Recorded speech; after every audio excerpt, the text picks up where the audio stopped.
Let's start. Today we will see how to implement an avatar widget in Flutter Android. Let's see the project structure.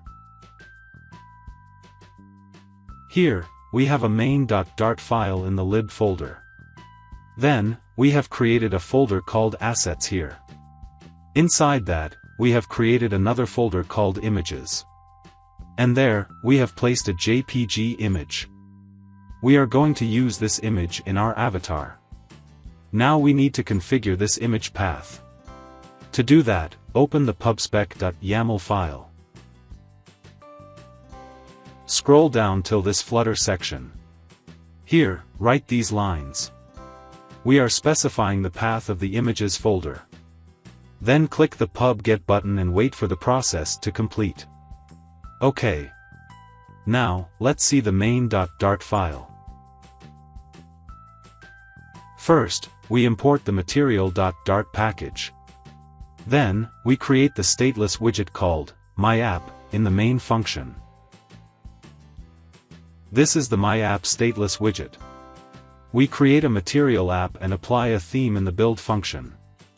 The home attribute is set to a stateful widget called myHomePage. This is the myHomePage stateful widget. Here we create a state object of this stateful widget, whose name is _myHomePageState. This is _myHomePageState class. Here we will design our app. In the build function, we have a scaffold widget upon which we will build other widgets. The appBar attribute is set to the appBar widget. We have used the title variable as the title of this appBar. The body attribute is set to the center widget. Inside that, we have a sized box of height and width 300. The child of this sized box is a circle avatar widget. Here we set the background image and color of the avatar. The color has no significance because the image will cover up the entire space. To set the image, we have used the Asset Image widget, where we specify the path of our image.